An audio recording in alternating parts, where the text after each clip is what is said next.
Hello everyone. Thank you all for coming out to our event today. My name is Jack Fizzler. I'm the chair of the Marlboro DTC. With recent changes in the chaos of this current administration, there's been a ripple effect from the national, state, and local levels. The start of the year has been tough, and 2025 has had a significant impact on Connecticut and our small towns. However, our Connecticut officials have been fighting back. Each town has their own local Democratic town committee, and we've been trying to figure out what we can do to help. We came to realize that the best thing to do was have a conversation with our elected officials and get answers directly from them. And that's why we're all here today. Hi, I'm Scott Sawyer from the Andover DTC. Marlboro and Andover have teamed up here to bring these officials to our small town. We have one who will be with us soon. Anybody who knows MD knows that on time and just don't tend to go together very well. So we've asked him here to talk to us about, talk to us here where we live. We've asked three questions, basically, three basic questions. And they are, how is the chaos emanating from Washington affecting small towns in Connecticut? What are you and other state officials doing to counter them? And most importantly, what can we do? What can the citizens do? How can we help with this and fight this chaos? A little later, we'll discuss what sorts of helps the local DTCs need. But for now, I'm just happy to present Shana McDermott from Marlboro, who's going to be our host for tonight. You know, when I thought about what this forum is, it's really acknowledging that our communities are only as strong as our most vulnerable members. And what we're seeing at the federal level are real impacts coming down the line. They are happening and they are already affecting us. And so what we want to do today is understand what those impacts are, right? We want to have an understanding of who's going to be most affected. We want to know what as an individual we can do, but we also want to know as a community, how can we come together to help mitigate some of the effects that we might see. And so we're so grateful, we're missing one, but we're so grateful to have our distinguished speakers with us here today. So I'm not going to waste any more time. We're going to get right into it and introduce our first speaker, who we are so honored to have, the Lieutenant Governor Susan Bysiewicz. She is an attorney, a seasoned public servant who has served as our Lieutenant Governor since 2019. Over the years, she has held key leadership roles, including the Secretary of State and State Representative in the Connecticut House. She's been a longtime advocate for civic engagement, for small businesses, and smart, sustainable policy. It's an honor to have you here today. Please help me welcome Lieutenant. So what I wanted to talk about is how the governor and I and our legislative partners are fighting back because we can't just rely on the courts. We have to be fighting at every level. And so here's what I would say. I would say that beginning 97 days ago, we started to see an assault on rights that have been hard fought over centuries, like reproductive rights, LGBTQ rights, civil rights, voting rights, immigrant rights. And sadly, all of those are under attack. So what I want to say to you first, because we're all concerned, is that in Connecticut, we fight for all of those rights, and we are about expanding those rights, not contracting them. So after the Dobbs decision, what we did was we passed the Reproductive Freedom Defense Act so that women from out of state, people from out of state can come to our state, get the care that they deserve, and that the people who give the care won't be prosecuted. Because we've seen states talk about that. And we've seen an uptick of women coming to Connecticut to get care because a third of the states have now either banned or severely restricted health care. So we also passed a law a year ago to allow pharmacists to prescribe contraception because that expands access to health care. And particularly in rural Connecticut or other parts of the state where access to health care is limited, allowing pharmacists to prescribe contraception expands access for so many people, because most of us live within a couple miles of a pharmacy. And there will be a constitutional amendment, assuming it passes in our state legislature, for us all to vote on to enshrine Roe versus Wade into our state constitution. And I will tell you, and I'll tell you that every time the voters of states, red states, blue states, purple states, have had the opportunity to vote on whether to protect or preserve reproductive rights, the voters overwhelmingly say yes. So watch for that on the ballot. Know that the rights that I mentioned, reproductive rights, LGBTQ plus rights, immigrant rights, have all been under attack. And so a month ago, the legislature passed and the governor signed into law $3 million in resources, some to Planned Parenthood of New England, which has received huge cuts, some to LGBTQ plus rights organizations that are trying to stand up for trans youth that have been under attack, and also to organizations like IRIS that provides training and service to people who are new to this country, like folks who served in Afghanistan and Iraq, helping our American soldiers. Those groups have also received massive federal cuts. And so we've been, in turn, showing our values by making sure that those organizations have the resources they need to provide important services. I am the former Secretary of the State, and we did in 2020 celebrate the 100th anniversary of women getting the right to vote, right? And in the 1960s, we passed the Civil Rights Act to ensure that people of color have the right to vote. And I have to be honest with you, when I see the president's proposal to say that you must have a passport or birth certificate to show before you vote, well, first of all, 60% of Americans do not travel internationally and do not have passports. And second, because many women change their name when they get married, we're disenfranchising millions of people if we pass that. So in our state, I want you to know that we have the John Lewis Voting Rights Act, one of the strictest, most protective voting rights acts in the country to protect against disenfranchisement on a large scale like that. There have been many, many cuts that have been proposed by the president. The one that keeps me up at night the most, and I know this keeps up MD and Cathy up at night, is cuts to Medicaid. 900,000 people in our state have Medicaid as their insurance. Kids, pregnant moms, older people, veterans, right? That would be $880 million, close to $1 billion hit, if that happens. Good news, we have a $4 billion rainy day fund because we've been passing balanced budgets for the past 6 years and we're working on the 7th, and we've been able to pay down $8 billion of debt, which has saved us money. But you should just know that our budget every year is about $25 billion, and we get $14 billion from the federal government. So massive federal cuts, even in our fiscally responsible state, really are not sustainable.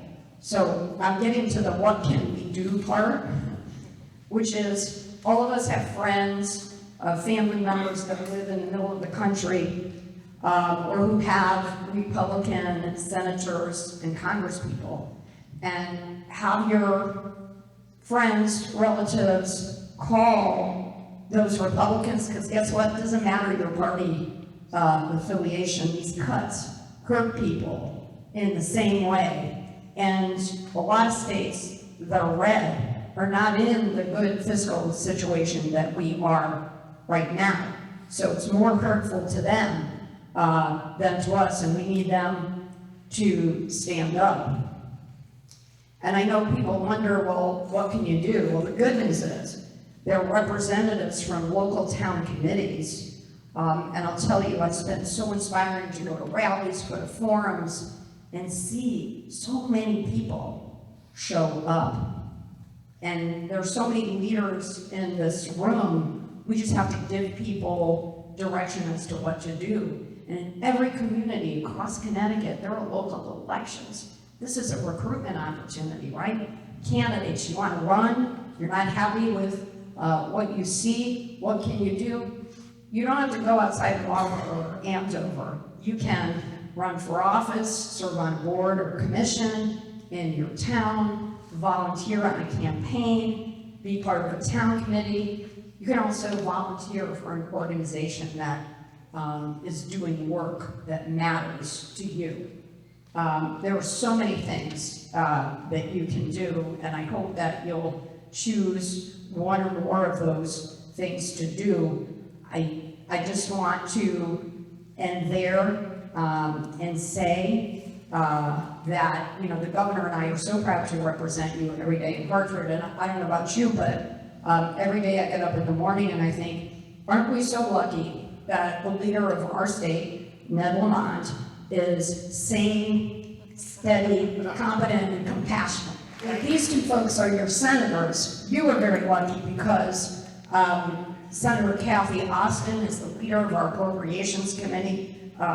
She knows the budget, which has thousands of line items in it, like the back of her hand. And Senator MD Rahman is the leader of the Planning and Development Committee, and anything affecting the town or municipality goes through him. So you're so lucky to have them. And with that, I'll take any questions that folks might have.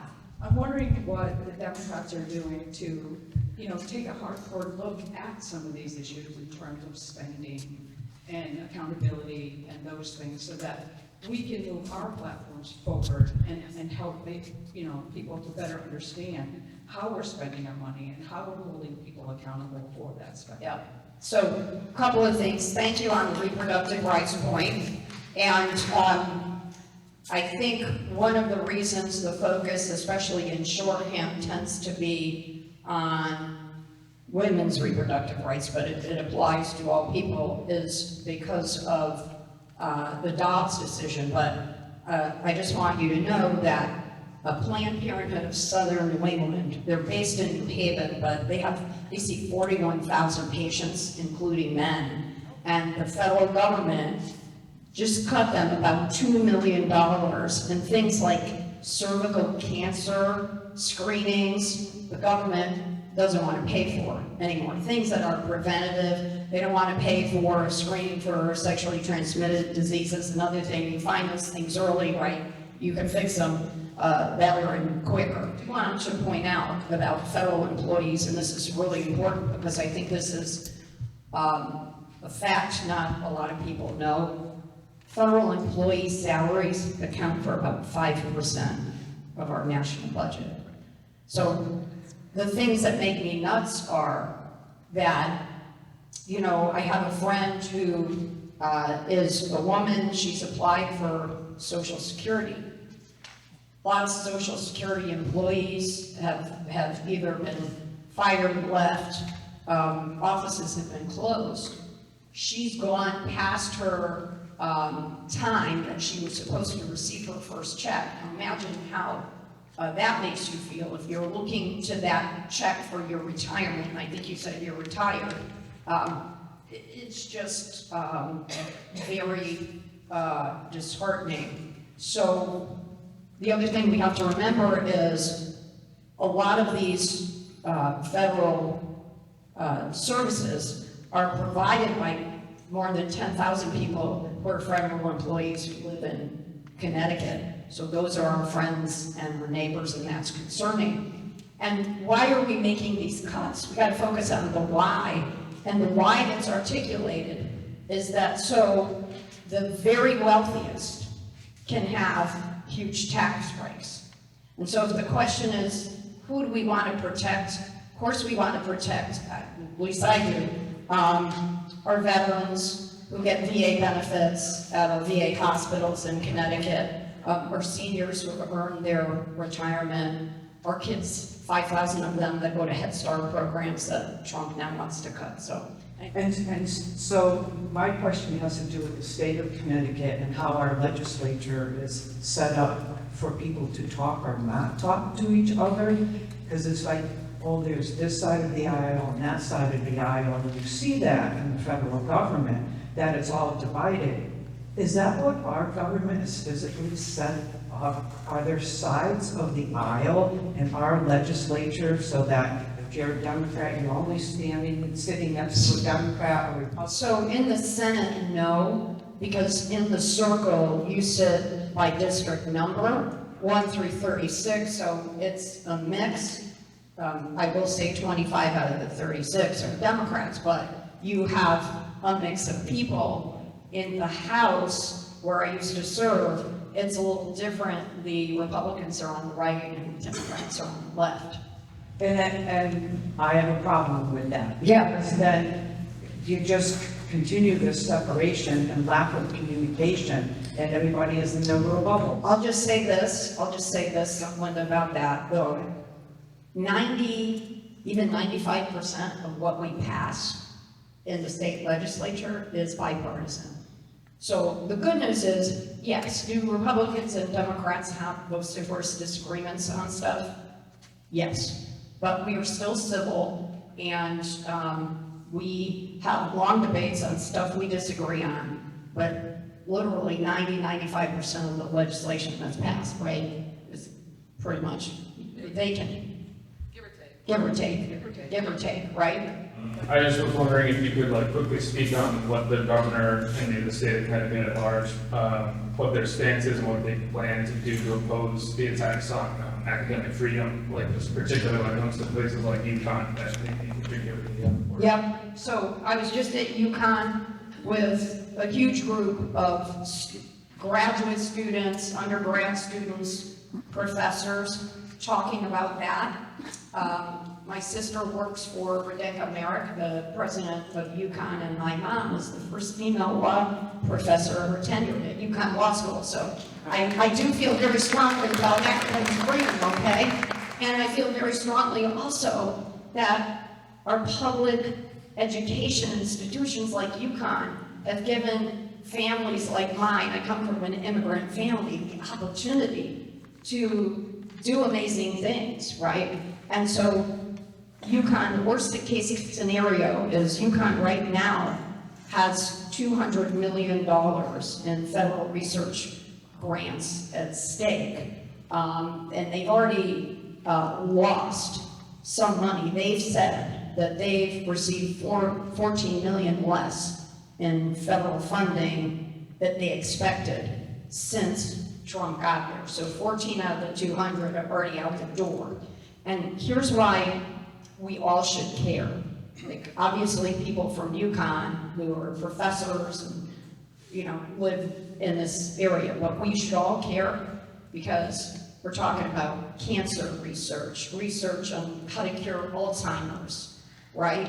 But also basic science research that fuels innovation and job growth, right? So we are opposing that very strongly, and I know our federal delegation, Senator Blumenthal, joined me at that rally to speak out against any federal cuts to academic institutions. And furthermore, we also support agencies like NIH, the National Science Foundation, oh my goodness, the Department of Energy. There are many federal agencies that give millions of dollars out in grants to academic institutions, UConn or state universities, Yale, et cetera.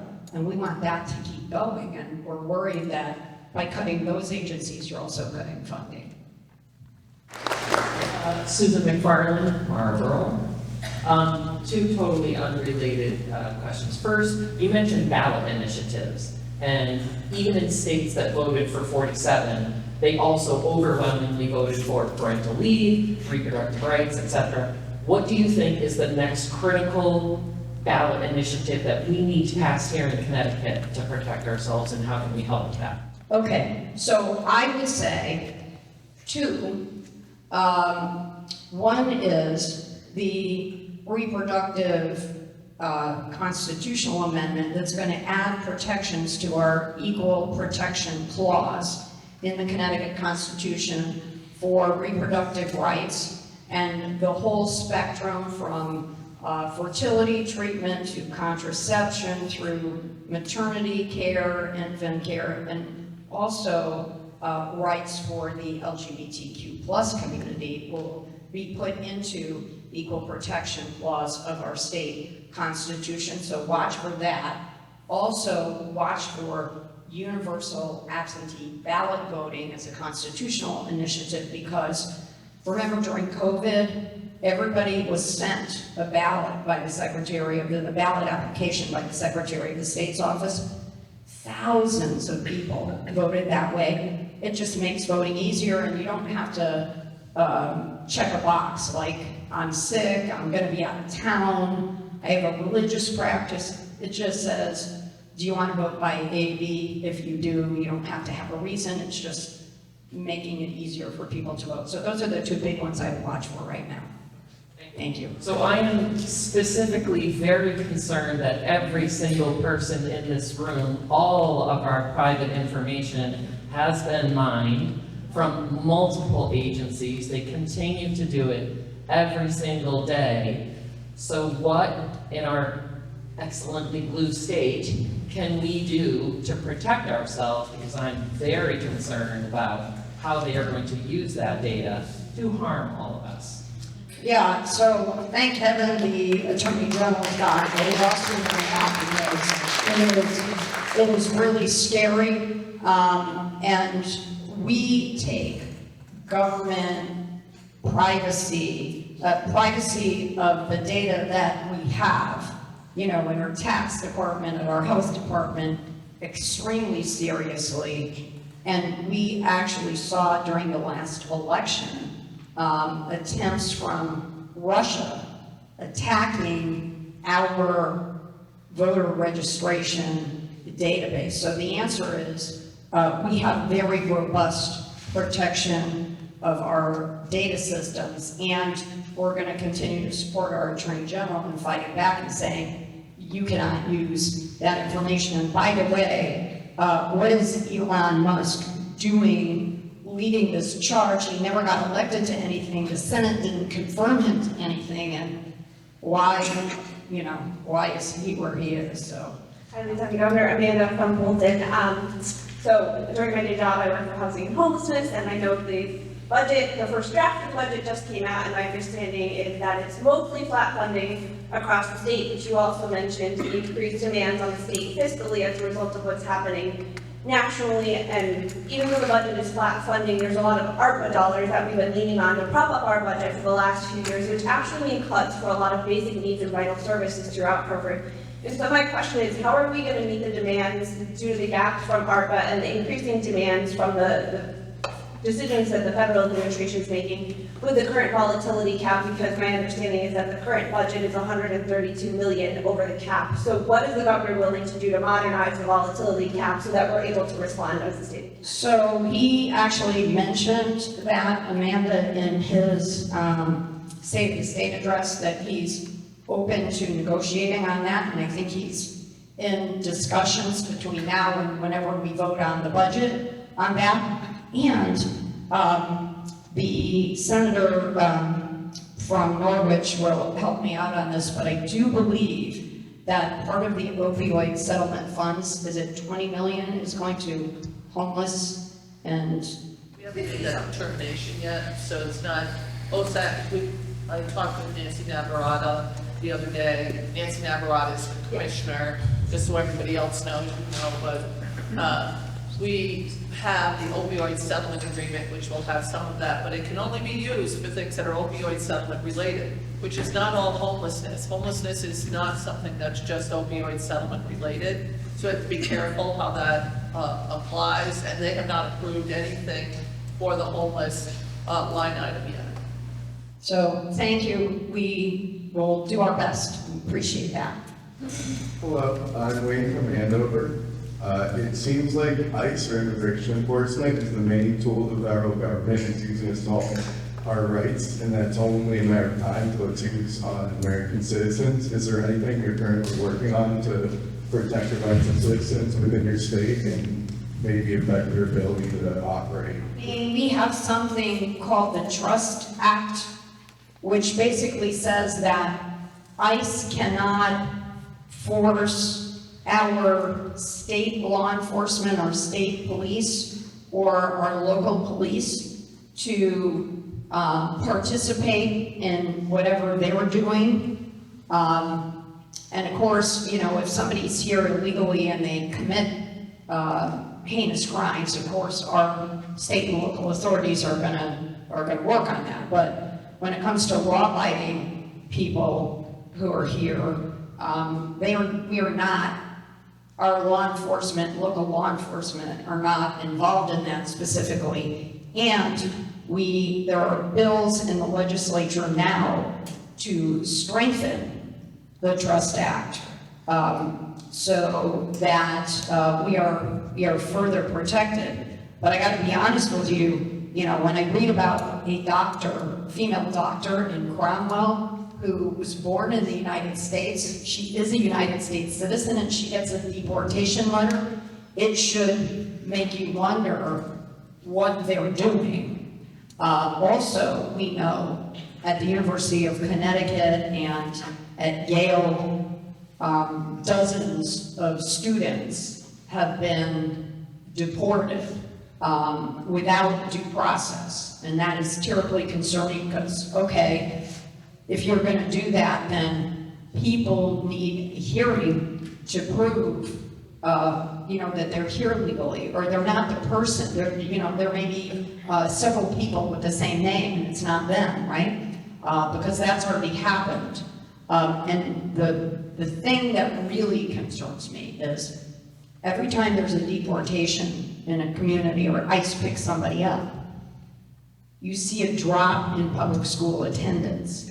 And our commissioner, Charlene Russell Tucker, tracks attendance in every school district across Connecticut. So I just want to be really clear to families in Connecticut that your kids are safe in school. Please send them to school. It's a safe place. ICE is not going into our public schools, and public schools are there to teach kids, and your kids are safe. So. Thank you for putting me in. So my name is Pam, and I live in Marlborough. My question is about the media. So I find that I have a lot of family members that are supporting some of the programs and don't agree with that we're seeing now, and they're watching Newsmax, they're watching Fox, they're watching One America Network, and I feel that it's a lot of propaganda and actually a lot of lies. So one question is there anything that we can do politically, legally, to stop these media organizations that I think are brainwashing people that may even be really good people, and they're just believing a lot of fear and lies?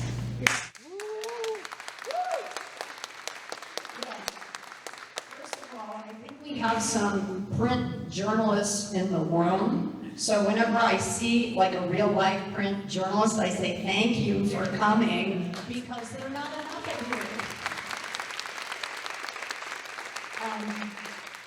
And, you know, that's the tough part, right? It used to be, we see this even in Connecticut, there used to be 20 people who would be reporters at the state capitol covering all the different committees, and so much of that has lessened. And so it's hard, and I think it's on all of us to ask questions about, well, what's their source and what are really the facts? And, you know, there are some news organizations that are known for skewing the facts to their side, or maybe even presenting things that aren't facts. And so we're just gonna have to make sure that our friends and family understand that, and I know it's hard. All right, well, thanks, everybody. It's an honor to represent you. She has represented Connecticut's 19th district in the state of Connecticut since 2013 and has spent a lifetime dedicated to public service. She served in the U.S. Army, worked 2 decades in the Department of Corrections, and led at the local level as a 3-term first selectman in Sprague. Her dedication to workers, veterans, and rural communities is well known. Even in the short few months since I have been back in Connecticut full-time, I have seen her at more events than I can count on one hand. She's always out there. She's always advocating for Eastern Connecticut, even for towns that aren't under her district. She's a real mover and a shaker. I'm proud to call her my state senator. Let's welcome.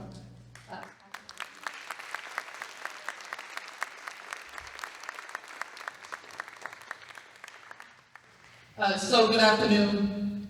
How are you all? I'm not going to stand behind too many things all the time.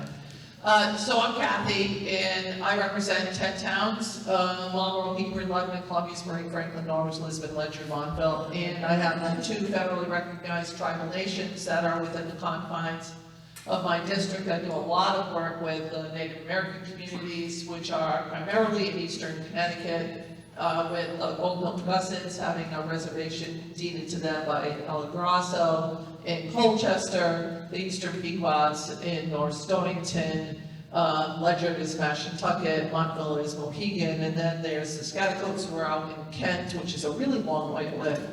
I'm the chair of appropriations. I do a lot with appropriations. I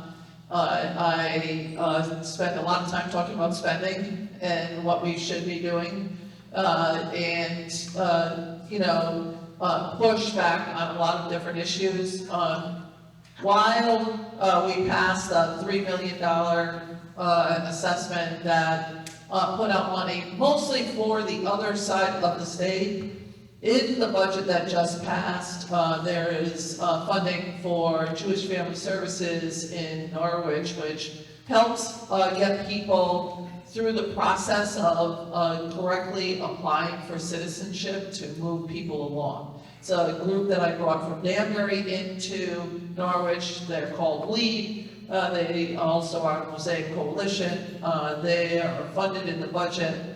Now, these are people that do a lot with both the Haitian and the Hispanic communities in the Norwich area, which is kind of like a regional hub to do a lot of the work relative to the work that's necessary. I think that there are a lot of things in the budget that you should pay attention to. We are around 0.5% over the spending cap, which is in the papers all the time. It's it's a guideline for us to not spend above that on a regular basis. So that 0.5% is actually $215 million, because during the Appropriations Committee meeting, we added in another $84 million for what is called excess cost, which is high need children that are special education above the 4.5 times a regular student. These are a lot of different numbers that I'm just parsing out there. I'd be happy to answer any questions. Relative to local media, most media in the state of Connecticut is owned by private equity. There are only 2 media sources that are not owned by private equity. That's the New London Day, or the Day print newspaper, and Connecticut Public Radio. Both have asked for help in funding in the budget. Neither one received that help in this budget, but I'm working with the administration to try to provide them with a little bit of funding. Neither one was asking for $1 million or more. One was $500,000, one was about $700,000 to expand the needs for Hispanic radio services to get the information out there. I think that, and I'm just touching on what all of you would have asked about. Somebody talked a little bit about UConn. UConn received an additional $100 million in the budget that if we wanted to be under the spending cap, we could have cut them right there. That is something that we did not recommend. The appropriations budget is never the final budget, so we didn't put out an, in quotes, illegal budget. We put out a budget that identifies things. Now, all of you come from small communities, so I'm gonna hit out a couple things that I think that I would love all of you to write to, not just the federal government, disregard those guys for a second. There's a section in there that talks about small rural communities getting cut for education cost sharing. So education cost sharing is ECS funding for schools.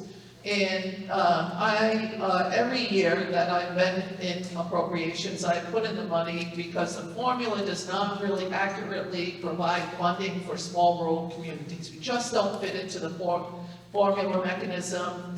It cuts us receiving funding. 81 towns, most of them in eastern Connecticut, of which 19 are distressed municipalities, will lose funding in the next iteration of the budget if I don't get an uprising from people here that have small communities that don't want to see their ECS cut out of the budget, because I had to fight to keep that funding with Democrats to keep that funding.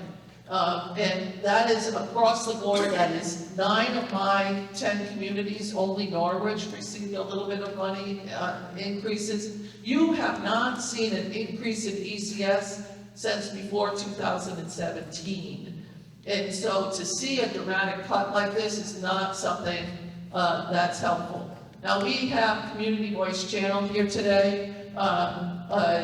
Every year I've been working with a guy named Al Legner who wants to see us fund this. Used to get money out of the Comcasts of the world. That has, because we have changed the way we are seeing things being paid for on cable, they have not received their funding. So they are in desperate needs, and we will see a decrease in them if we don't get it funded this year. Now, they're not asking again for a lot of money, but they will be cut out of receiving any funds in the upcoming budget if we don't get an outcry from not just the Community Voice Channel folks, but all of you saying we need local sources of receiving information. And so what do you see on your Community Voice Channel? Well, some of the things you see are local people talking about what's going on in local schools, local elected officials, local planning and development people, local businesses talking about what's impacting them. A couple people talked about funding relative to nonprofits. So in the budget, they're asking for $264 million in each year of the biennium. I get $7.7 billion of requests for the budget. Okay, $7.7 billion in requests. The nonprofits were asking for $264 million in both year 1 and year 2 of the upcoming budget. In year 1, right now, there's $50 million. I added $19 million to flat fund them in year 1, and I think it's $164 million in year 2. In talking with them, they said we need $19 million so we don't have to cut services. If we don't get that $19 million, we will have to cut services. So why did we go over the spending cap? I think that's where you were going with your question. I'm not positive, but should we have stayed underneath that? The governor only left me $1.8 million of room under the spending cap. But he did not fund ambulance services in rural areas. He cut them, which would have cut what we have relative to ambulance services. He did not fund nonprofits.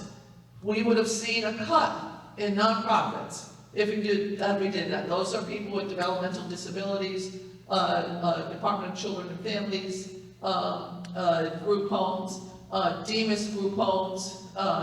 These are all things that would have received a cut in service had we not gone over that.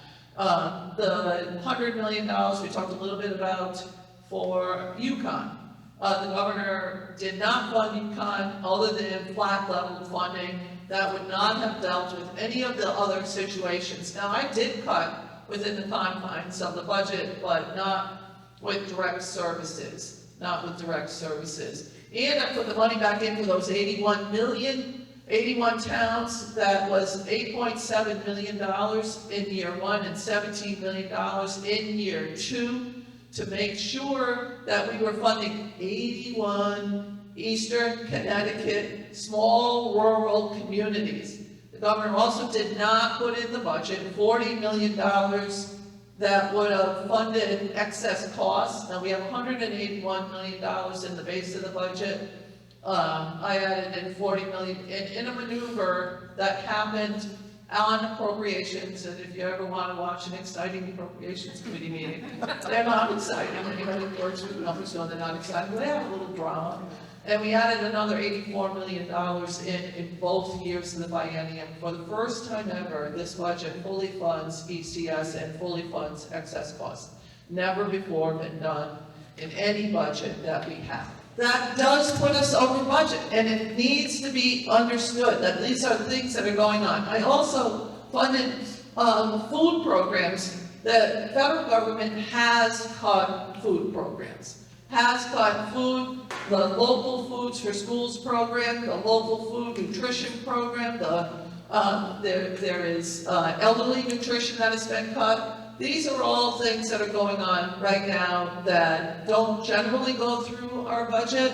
Those are federal grants that go to our local schools. They also work with our local farmers. I have another bill that's coming out that is a mini farm bill, a Connecticut form of a farm bill to deal with input costs to farms so that they can hopefully stabilize their prices so that when the output products come out, they're more reasonable for us to deal with, the farmers market and all of that. That's in the budget. That's about $10 million of funding that's in the budget. That's over the spending cap. So I could tell you the different things that are over the spending cap, and we need to pay attention to the spending cap. And I'm somebody that will squeeze blood out of a stone to make sure that we're funding things. But those are some of the things that are going on that a lot of my colleagues in appropriations on the Republican side voted against all of funding any of those things. They did not want to fund any of those things. I'll tell you, there's one thing that you need to know.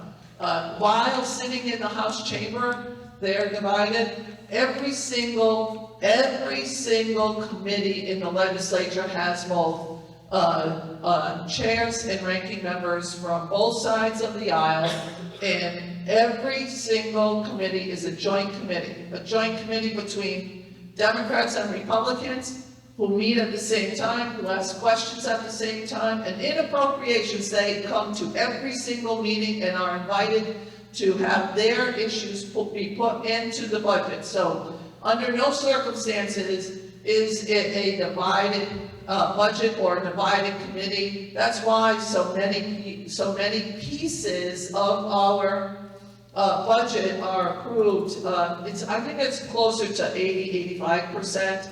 But that get voted on either a consent calendar, which means everybody in the room approves it, or primarily all of those. So I think I hit on some of your questions. I don't know if you want MD to talk now? MD, the floor is yours. I am excited to introduce Senator MD Rahman, who represents Connecticut's 4th district in the state Senate. He brings a strong voice for working families and small businesses, having been an entrepreneur himself. And as a spouse of an entrepreneur, I know how much grit and sacrifice that takes, so he's got it. Senator Rahman has been actively engaged in strengthening education, supporting economic development, and making sure the voices of his district are heard at the Capitol. We are also grateful to have him here today. Please give him a warm Eastern Connecticut.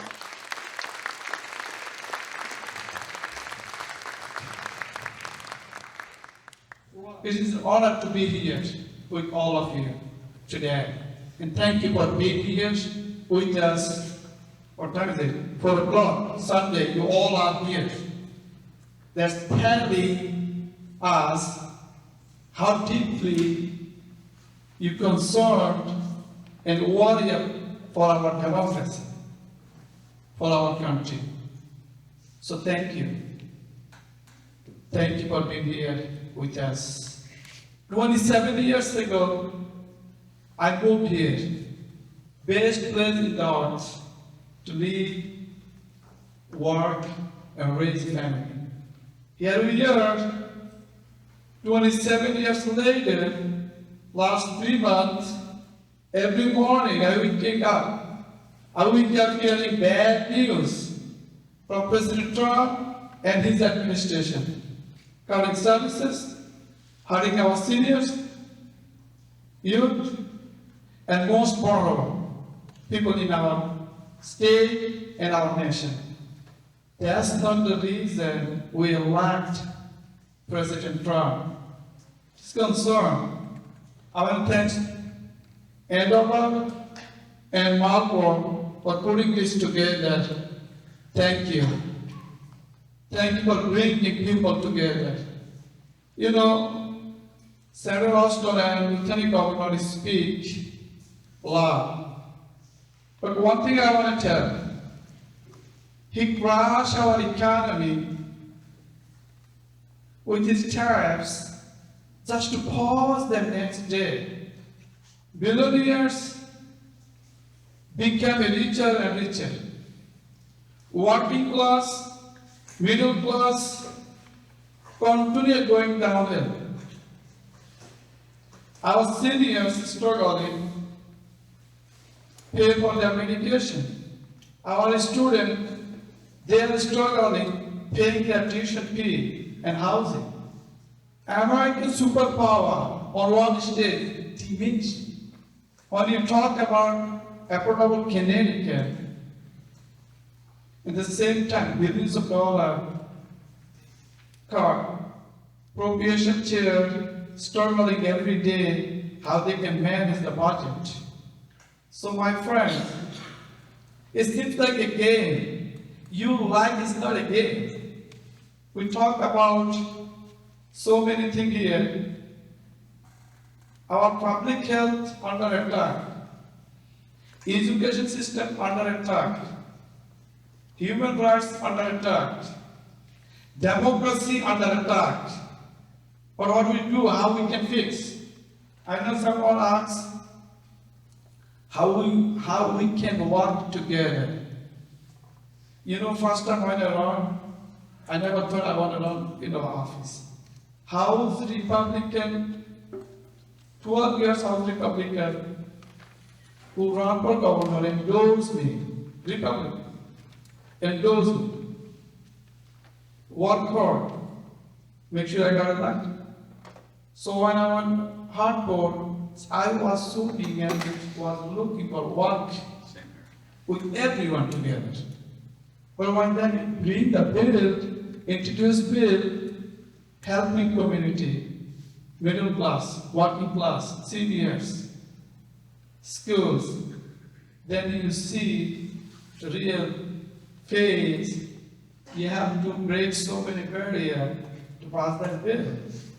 Like last week, I'm chair of the P&D Planning and Development Committee, working hard, creating more housing, because of 130,000 unit housing shortage. We have a housing shortage, affordable housing, rent-oriented housing, workforce housing, single-family duplex, all of it. This is why rent high, price goes high, everything. At the same time, every single area now keep cutting and cutting and cutting and cutting. Then was cutting, then using the sword to cut, so dangerous. And then we have tried to work on everyone. Always see every morning we have separation, division, deportations, cuttings. This morning, CNN, I was watching, and 2, 4, and 7 years old, 3 kids. And mom deported 4 years old, stage 4 cancer.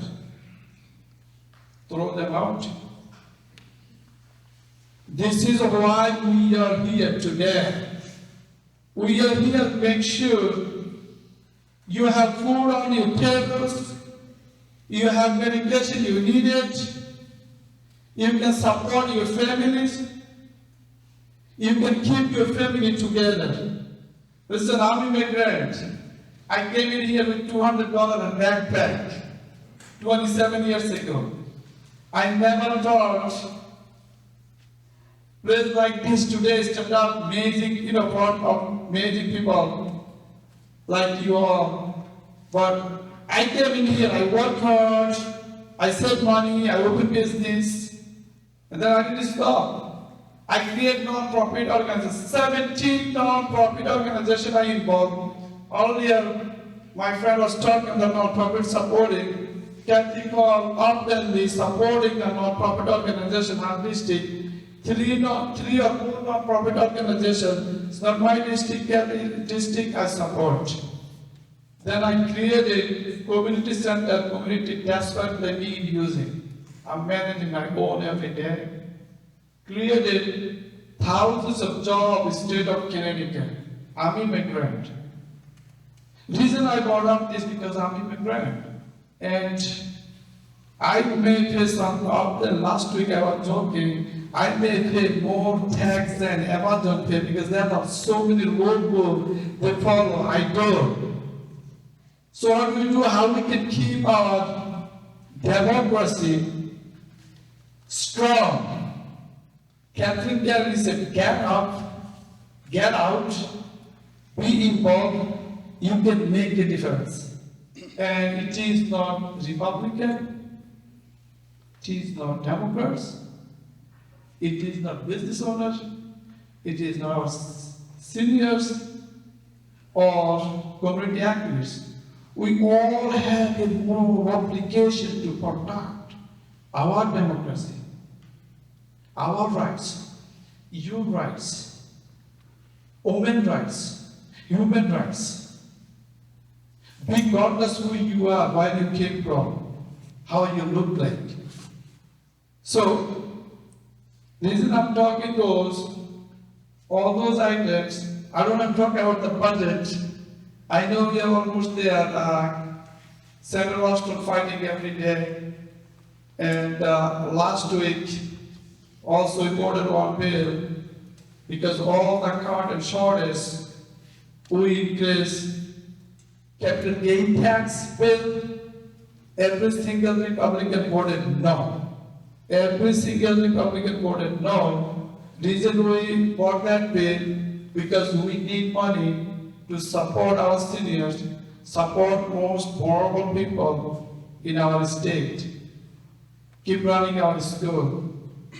I know that Cathy was talking, UConn University, yes, they got, and she's always fighting for them. How she can bring more and more money, you can support it. Another thing, I know previous, someone asked for how we can protect our citizens. This is how we can keep and protect our citizens. People like you come out, speak up, talk about your needs, and call your federal elected officials, what is right, what is wrong. One thing always, my mom said, look, right, if you elect a wrong person, a wrong leader, who will lead you wrong direction. We are moving down wrong direction. This is why we need to all come together and talk about how we can keep everything one place. Thank you. So our Democratic Town Committees or DTCs are entirely made up of volunteers. If we want to reduce the negative impacts of this administration on our towns, we need people to help out. There are a variety of ways you can assist, and no action is too small. Just a couple examples, you can call fellow residents on behalf of candidates, assist in planning, organizing, and executing events like today, writing postcards and emails, knocking on doors during our canvassing efforts, and serving on your local boards and commissions. This is a primary focus for DTCs in 2025. This year is the municipal election year in Connecticut, and we have many seats open for election on Board of Selectmen, Board of Finance, Board of Education, Zoning Commission, and more.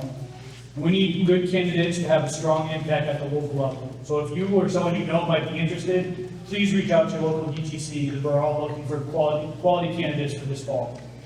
And finally, financial donations. Our DTCs need funds to support election activities, promote our candidates, and put on a great event like the one today. Like I said, we are all volunteers, so every donation helps go towards the cause. If you're able to help with any items Jack mentioned, put it on here if you can. Talk to our folks in the back here. They're here ready to help, look for help, find out what you can do. But please fill out a sheet, bring it to back, bring a donation, whatever you can do. Shannon said we should have these cards going around. If you have an index card and you've written out and you want her to read aloud, make sure you're one of the help desk in here. And at the end of the meeting, please stop and talk with the volunteers from your town's DTC. Tell us how you can help. Ask us what we can do, whatever. Thank you. When these hits come down the line, right, they're coming, the federal funds, right, financially, what are the state's priorities to address? And consequently then, what are the ones that they're really not gonna address that that we need to make a game plan for here at the local level? Right, so we're talking education, libraries, food assistance, housing, like what here in town should we be starting to make a game plan about? So for me, it's food. Food's basic. We know that they're probably gonna cut light heat, that's heat. They've already cut all the workers out for light heat, and there was a leaked memo that came from the federal government that said light heat, which is low-income heating assistance program. It is $80 million that goes around to people in Connecticut. Connecticut is one of the few states that counts on oil for their heat. That is not true across the country, even in cold areas. They have other means. Some use electricity, some use wood. We happen to use oil. We're then subjected to the prices around there. So those are two of the things. But there are 151 people that are in the House chamber, 36 in the Senate chamber. We're each going to have our own ideas on what that is. That's why there is not a succinct list of what we're going to deal with, but there's $14 billion that comes into the state that is not just incorporated into the state budget, it's incorporated into local governments. So most towns will see a loss if they get Title I, Title II, IDEA. IDEA is for special education. Any of the small grants that come out to all of the communities, that's another thing that we're going to have to deal with. We may see a loss in Pell Grants, which is for our higher education institutions. We may see a loss in Medicaid funding, which is basic health care. In many ways, just really basic health care. So these are all things that we have to pay attention to. Most of our health districts saw cuts that already came into them. They are seeing direct cuts. Many communities are being asked for their local boards of ed by the federal government to fill out what they do for DEI. I'm not certain why we really care about DEI with the federal government. Apparently without teaching real history, we learn so much better if we don't tell anybody about our real history. They're asking schools to say they won't do anything related to diversity, equity, and inclusion. The State Department of Education is refusing to fill those papers. Certainly that does not mean that your local community is. You should be asking your local community what they're doing. Many of them aren't willing to be able to know. So. In the state of Connecticut, federal monies come in to the state agencies, right? And to local governments, to nonprofit organizations, and also to various businesses, contracts for building airplane engines, right? Does federal money come in to anything else in any other way, or than those broad categories? We get a lot of federal money in for education, for higher education, for research grants, and for other things like that.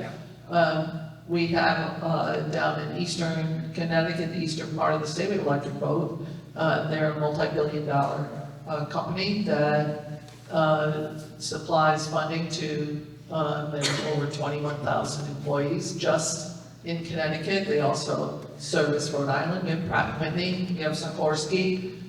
We have 400 subcontractors that work for manufacturing that get directly grants from the federal government. We can see that we have 2 federally recognized tribal nations that get federal dollars. We have local communities, in particular both Groton and Ledyard, who get what is called impact aid from the federal government because they have children that live on either the reservations or they live,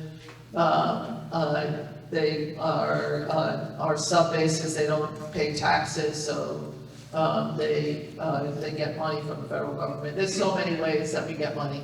There's a lot of money in a lot of different sectors that is at risk right now, right?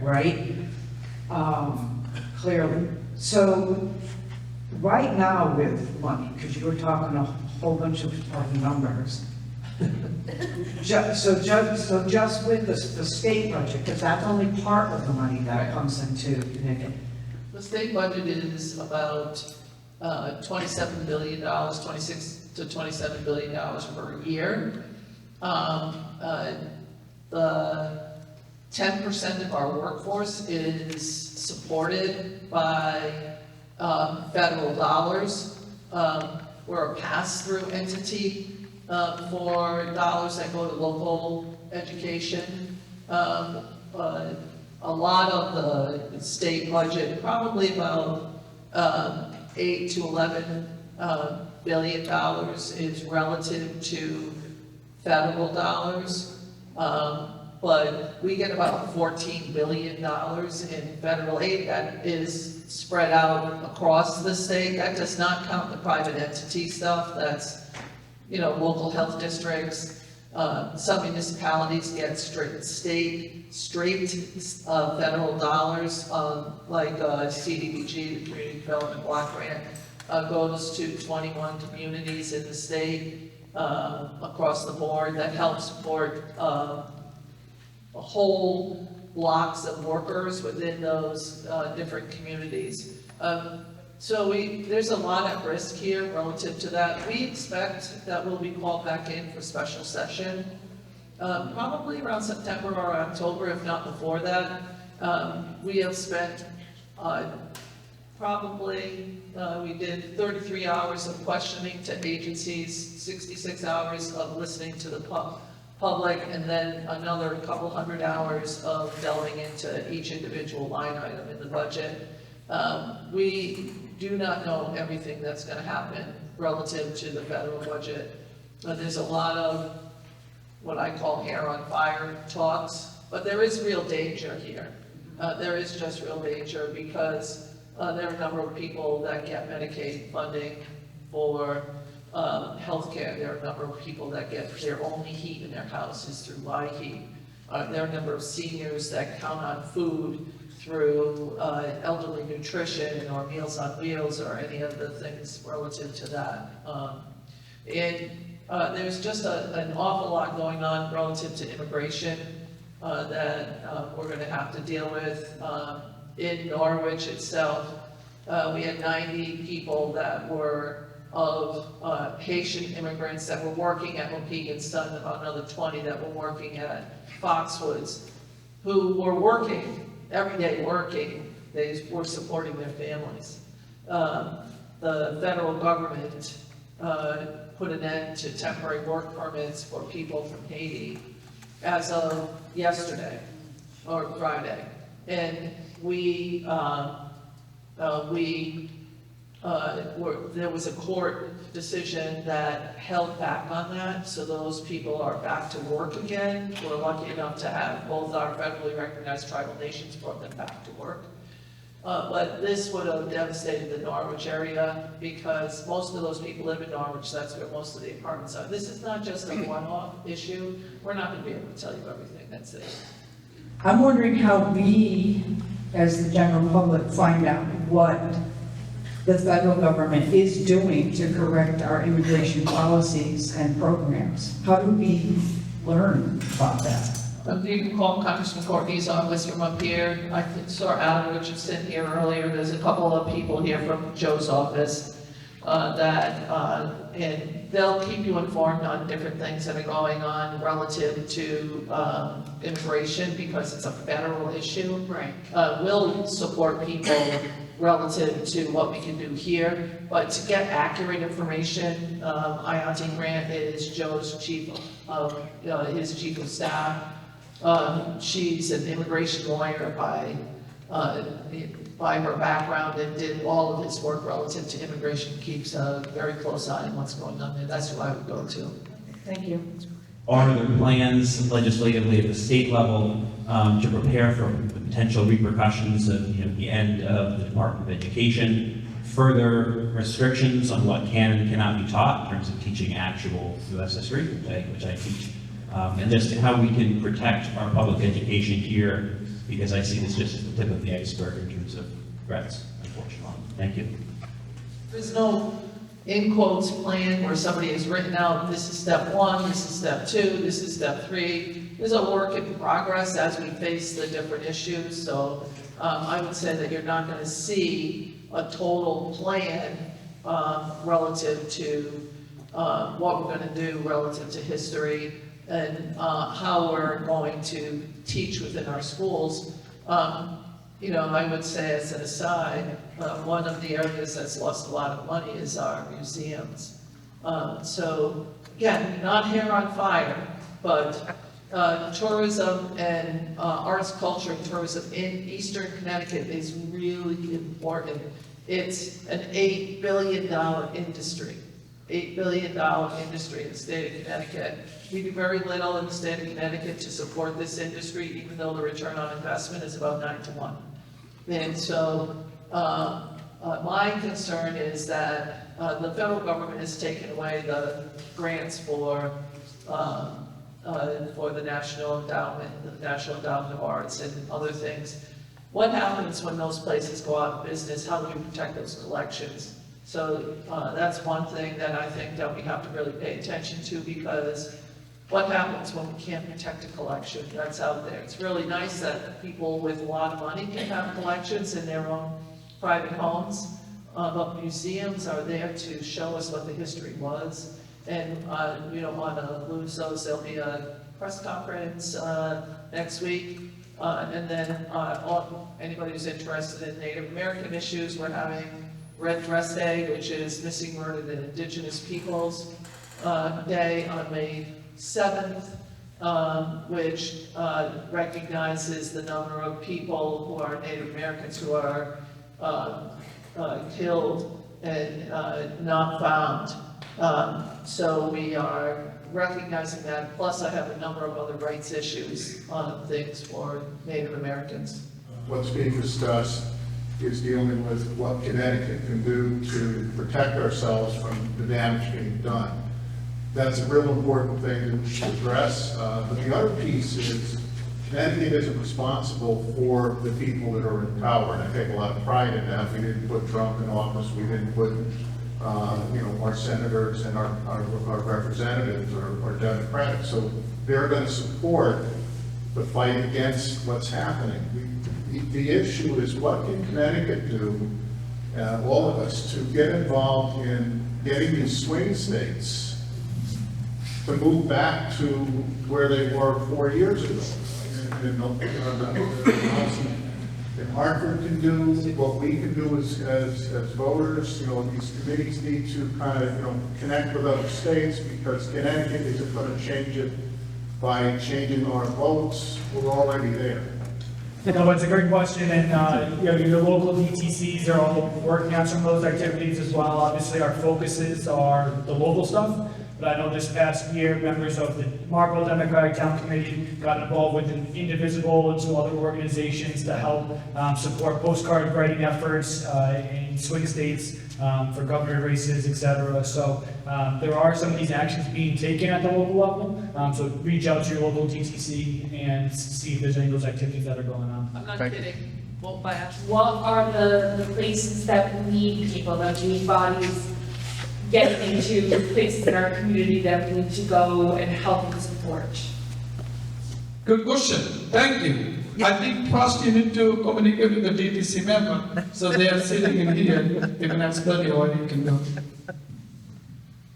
So are you talking about like activities to be done, things like that? Places you need volunteers, people coming and showing up. Yeah, so any of the events like this are part of it. So again, thank you all for coming today, because I think this is an outstanding turnout. Especially as we get closer to the election, 2025, as I mentioned, is a municipal election. So that's where we need people to show up, is people that are interested in running for these local offices. But if you're not able or interested in running, supporting those election activities. So especially throughout the summer and into the fall, there's things like canvassing, which is door knocking in your neighborhoods to support candidates. We write postcards and letters to residents to help promote candidates. So there's all those activities that are happening throughout the year. I know in Marlboro, we have a couple fundraisers, a tag sale coming up later this year, so those all need bodies as well. So again, reach out to your local DTC, they know those exact activities that are going on in your specific town. And to that point, there's always an outlet for whatever your strengths may be. I know in Marlboro, for the last 2 years, we've been having a monthly e-newsletter, so it's something that you can sign up for, but we can always use people to help with Canva, to help design those slides, help in coming up with some of the activities that we're sharing. So there's infinite ways that we can help, and there's always avenues to use your strengths to do so. And actually volunteer to be on the committees. DTCs are always looking for people, and we're always looking for people to just come out, talk with us at a meeting, help us stuff envelopes, help us do whatever needs to be done. So we need people. We need money too, donations. So if you get a few extra bucks laying around, donate to, I think there's jars in the back for that, but whatever, write a check. Raise her allowance. Yeah, that's my job, the rest of the questions. So yeah, exactly what it is. Yeah, so, but there's so much you can do. Just come out and help, volunteer. Those little sheets you pass around, look at the things that are on there. I wanted to ask a quick question. I've gone to several of the rallies up at Harvard. Does that make a difference? Do people in the Capitol notice? Do they take notice of that? Of course, you all here, it makes a big difference. But does it change anybody's minds? Does it do anything?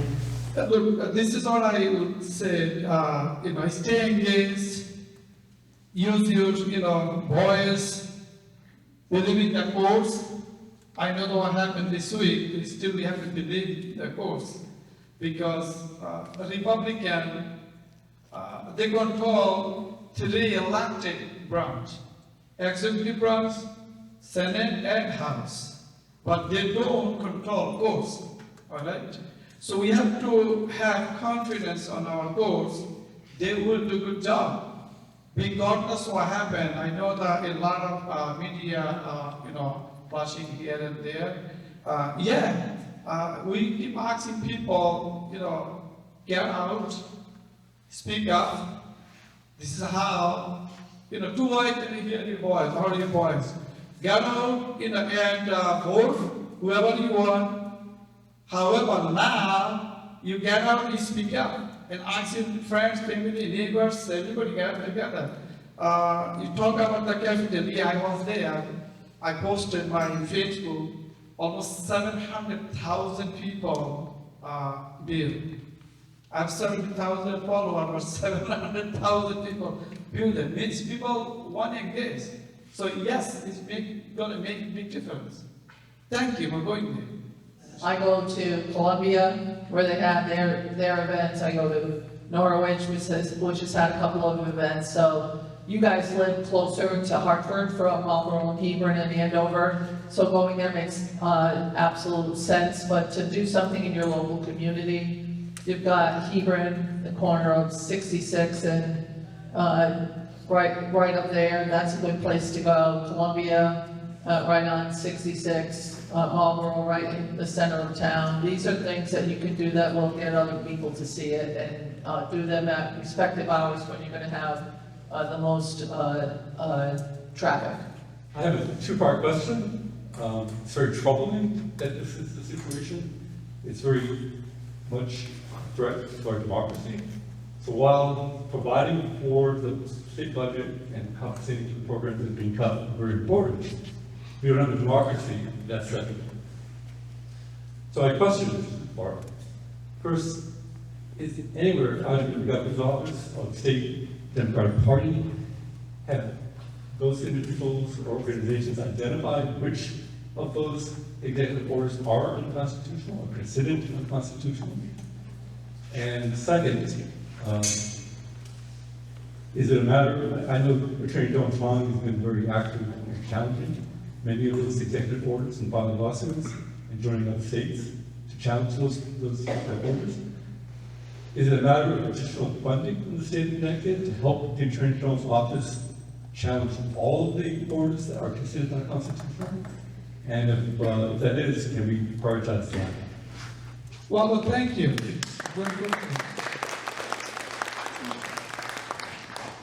One probation chair said, don't promise money.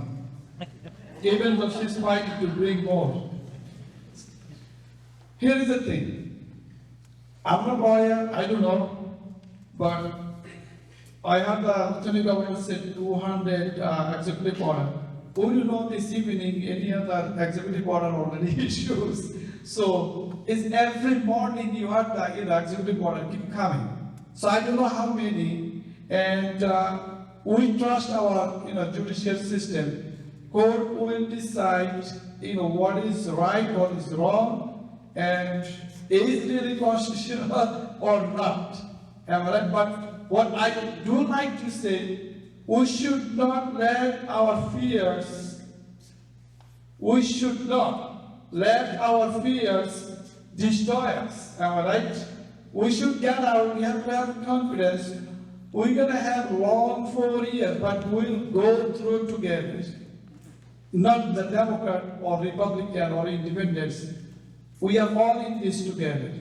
So I don't know exactly what is, constitutional or maybe Senator Osten knows. Thank you. So, the Attorney General has not spent his money that he has in the budget right now on any one of the previous years.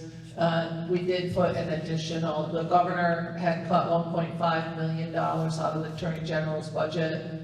We restored that funding and gave him an additional $500,000. You all came here for a reason. You're either afraid, right?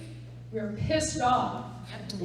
Or you're looking for something to do to help. Walking through that door was your first step. Don't stop walking.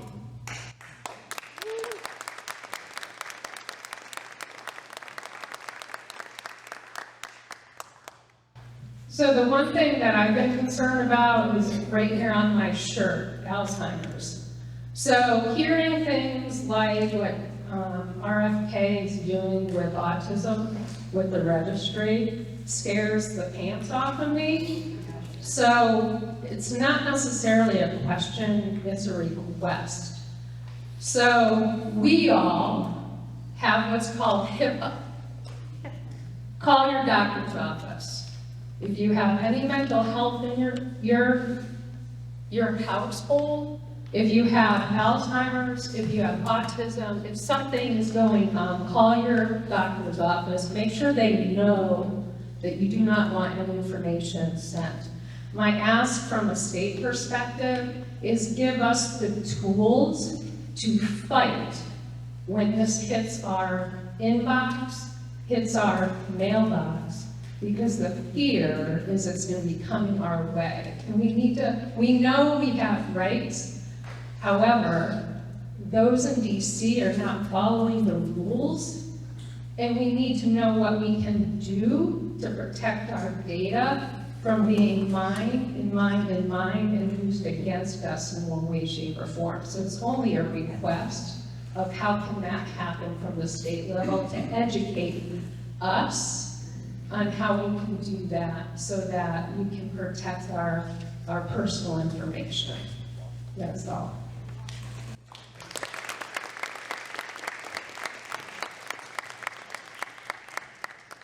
So we have made domain called .gov, and Senate Majority Leader Bond that we introduced. 80 town already using last 3 months, and we are pushing, I think, 2026 by June, I forget exactly the date. All the town will increase the cyber security, and that's town state level we are doing. That's called .gov. Thank you. I involved with the Alzheimer Association last 15 years. Thanks. One more thank you to our esteemed guests today, Lieutenant Governor Bysiewicz, Senator Osten, Senator Rahman. Thank you for your time and guidance today.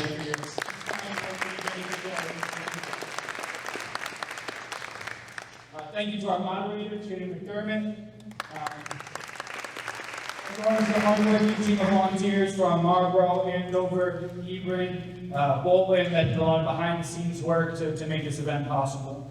But most of all, I want to thank each and every one of you for taking that step through the door. As our friend just said, we need residents like you all to make any of this possible. Remember that no action is too small, so please reach out to your local DTC to see how you can get involved. And we hope today's event was informative and helpful, and just the start of more things to come.